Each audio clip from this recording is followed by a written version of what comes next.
Bonjour à tous. D'abord, merci de votre invitation, parce que c'est la première fois que je viens à cet événement que j'ai suivi, dont j'ai quand même pas mal entendu parler. Je voudrais juste, en introduction, un tout petit peu vous parler du Conseil national du numérique, que je préside depuis maintenant 6 mois, et peut-être dresser un tout petit parallèle entre la fonction que vous occupez très souvent, au fond d'évangélisateur du numérique sur votre territoire, et puis un petit peu le rôle que le CNN a pu se voir confier par le président de la République. Le CNN, en fait, très simplement, c'est un conseil consultatif qui a pour rôle d'essayer d'éclairer les décisions que le gouvernement a à prendre en matière numérique, partant d'un constat, c'est que souvent les décideurs publics, en tout cas au sein du gouvernement, ont à, d'une certaine manière, faire des choix dans le numérique qui sont souvent très protéiformes et sur lesquels il manquait très régulièrement de feedback, de retour du terrain, au fond, pour être un peu, entre guillemets, éclairé, piloté dans ces décisions un peu complexes qu'ils ont à prendre. D'où le fait que le CNN ait été créé et qu'il ait été un petit peu refondé par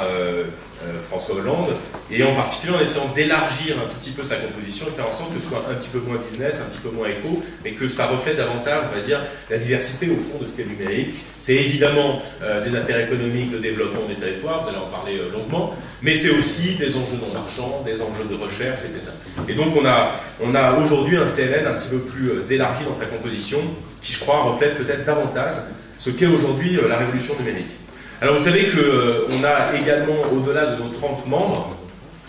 un collège spécifique dont la mission est précisément d'essayer de refléter également les problématiques de territoire. Alors, il y en a d'ailleurs un certain nombre parmi vous dans cette audience aujourd'hui, donc je les salue. On va d'ailleurs les solliciter particulièrement pour notre travail à partir de l'année prochaine. Mais au préalable de ça, et c'est un petit peu là-dessus que je voulais juste faire mon intervention, on les a déjà un petit peu sollicités, et notamment sur une problématique qui va vous être particulièrement chère, qui est celle de l'inclusion numérique. Parce que vous savez que parmi les 3 missions que nous ont confiées, ou plutôt saisines que le gouvernement nous a provoquées depuis la refondation du CNN au mois de février dernier, ont été d'abord, on a travaillé donc sur la neutralité du net, qui semblait un gros sujet. Deuxièmement, on a travaillé sur la fiscalité du numérique. En l'occurrence, on a remis un rapport hier au ministre sur le sujet, vous avez peut-être entendu un petit peu parler. Et puis le troisième sujet, qui nous est très cher, et pour lequel d'ailleurs on nous a laissé un petit peu plus de temps pour faire un travail de prospective, ça a été sur l'inclusion numérique. Alors pourquoi c'est un moment particulièrement important? Parce que, vous en avez parlé d'ailleurs juste avant, enfin, on a un énorme investissement qui va être fait dans le très haut débit. C'est un enjeu majeur, beaucoup par les tuyaux, et ça nous semblait important qu'au moment justement où le gouvernement a fait cette annonce importante, dont d'ailleurs je suis pas loin de regretter souvent qu'il ne soit pas suffisamment repris, au fond c'est pas des choses dont on a énormément parlé, je pense qu'il y a encore énormément de travail à faire pour vraiment qu'il y ait une forme de prise de conscience que c'est un investissement majeur pour la France dans les années qui viennent. Mais du coup, se posent d'autres problématiques sur maintenant que d'une certaine manière les projets sont lancés, qu'est-ce que c'est que l'inclusion numérique 20 ans après,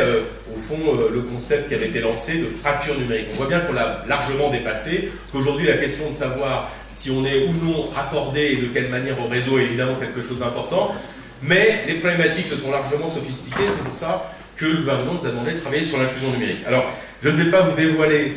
puisqu'on est en train de travailler sur la dernière phase de ce rapport, le détail des recommandations que l'on va proposer,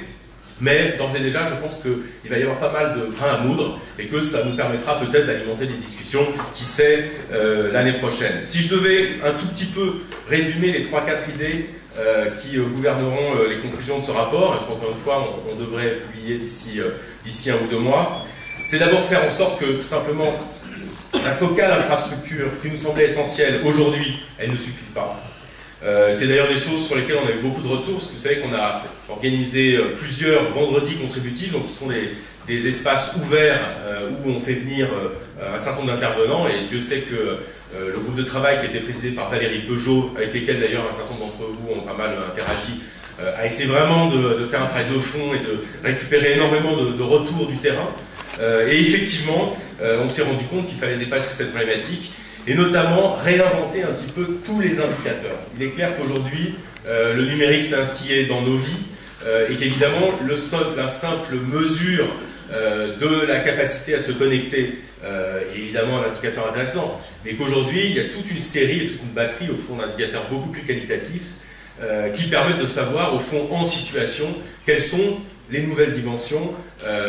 de cette inclusion numérique ou éventuellement du fait que ça crée, parce qu'il faut bien en avoir conscience parfois, une société plus inégale. Et donc, on a un peu dépassé, je pense, l'époque où on était, au fond, très binaire, entre ceux qui pensent que vraiment le numérique est en train de profondément casser les inégalités et d'offrir, au fond, un levier d'empowerment incroyable pour des populations, et puis l'autre frange de la population qui pensait, à l'inverse, que ça pouvait être générateur d'inégalités. On voit bien aujourd'hui que le numérique offre de nouveaux potentiels, mais qu'en même temps, par là même, pour un certain nombre de personnes, ces nouveaux potentiels, s'ils n'y ont pas accès, s'ils n'ont pas les usages, s'ils n'ont pas la culture, au fond, numérique, pour pouvoir vraiment s'en servir, ben ça recrée, au fond, des inégalités qui peut-être seront encore plus fortes que celles qu'on pouvait constater avant Internet. Donc voilà, c'est toutes ces problématiques qu'on a essayé un petit peu d'intégrer, et qui, à mon avis, permettront peut-être, qui sait, de pouvoir nourrir les débats tout au long de l'année, et puis j'espère aussi, éventuellement, dès l'année prochaine. Voilà, en tout cas, c'était les petits mots que je voulais vous dire en introduction. Je suis très heureux, pour la première fois, de venir à ces débats, et puis j'espère que dans la journée et tous les débats qu'il y auront, on pourra échanger. En tout cas, merci de votre invitation, et bon débat. Merci.